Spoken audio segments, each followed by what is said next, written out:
Anime musim gugur 2025 udah resmi berakhir dan tentunya banyak juga anime yang sudah tamat. Tentunya gue ngikutin beberapa judul anime yang tayang pada musim itu. Salah satu anime yang gue tonton adalah One Dance. Alasan utama gue nonton ini adalah gue udah baca manganya lebih dulu dan suka dengan manganya. Sayangnya versi anime ini sangat mengecewakan.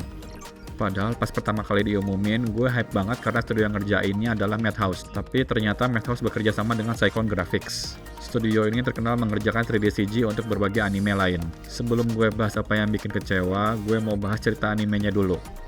Anime ini berfokus pada Kaboko Kotani yang akrab dipanggil Kabo. Waktu SMP, dia bermain di klub basket karena tingginya. Tapi ketika sekarang masuk SMA, ia memutuskan untuk tidak menonjol sama sekali karena dia merasa canggung karena gagapnya.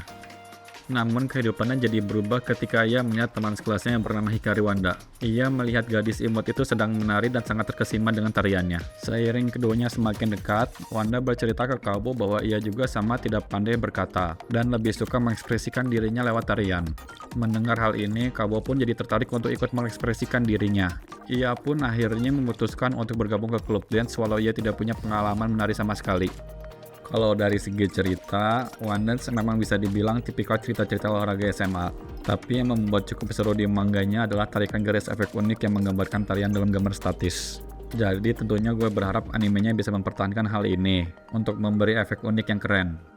Sayangnya harapan langsung pupus ketika nonton episode 1. Ternyata semua adegan menari dalam One Dance dibuat menggunakan 3D. Kalau dipikir secara logis, menggunakan 3D tentunya adalah langkah yang efisien. Apalagi produser tarian dalam anime ini adalah Rie Hata. Kalau lo pada ngikutin K-pop, nama dia pasti udah tidak asing lagi.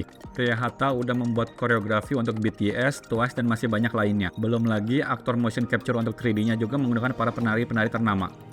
Tapi sayangnya 3D yang digunakan cukup mengecewakan. Kalau lo pernah nonton anime yang ada bagian 3D-nya, lo udah bisa lihat 3D dalam anime ini. Model karakter terlihat sangat biasa. Padahal kalau yang mau pakai 3D, ya harusnya bikin yang spesial dong. Soalnya tarian adalah bagian inti dari One Dance. Apalagi kalau lo udah lihat anime 3D yang bener-bener bagus kayak Milky Subway, lo makin miris lihat 3D di One Dance.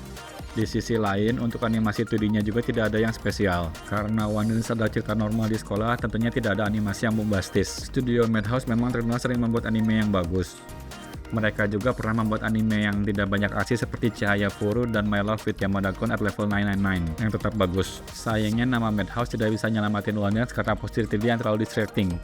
Hal lainnya yang juga berbeda dari manganya adalah musiknya. Di manganya, judul lagu di setiap tarian selalu ditulis, dan rata-rata adalah lagu yang terkenal di seluruh dunia. Contohnya adalah Shape of You, Black or White, Another One Bite the Dust, dan masih banyak lainnya. Kalian bisa cek link Spotify di bawah untuk daftar lengkapnya.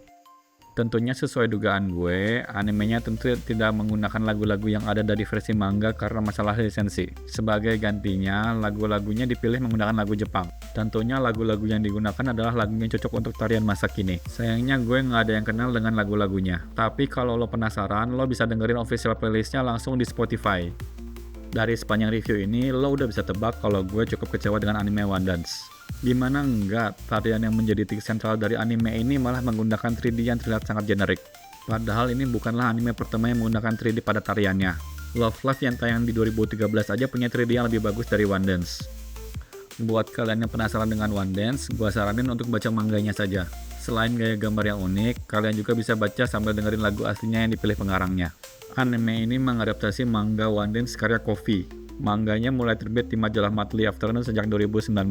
Sejauh ini sudah ada 15 volume yang terbit. Kalau kalian penasaran sejelek apa One Dance versi anime, kalian bisa menontonnya di Disney+. Sekian aja review kali ini. Terima kasih udah nonton videonya sampai akhir. Apakah ada di antara kalian yang udah nonton ini juga? Like video ini kalau lo setuju dengan reviewnya. Tulis juga komentar lo soal anime One Dance di bawah. Kalian bisa dukung teman hobi secara langsung lewat Saweria, Traktir, dan Ko-fi. Dukungan kalian bisa membantu teman hobi untuk memproduksi konten yang lebih keren lagi. Jangan lupa subscribe supaya nggak ketinggalan konten-konten terbaru dari teman hobi. Kita juga punya channel baru yang bernama Teman Quiz loh. Sesuai namanya, di channel ini lo bisa main quiz seputar anime dan video game. Buat yang pede dan pengetahuan soal kedua topik itu, ayo coba mainin quiznya dan tulis skor lo di komentarnya.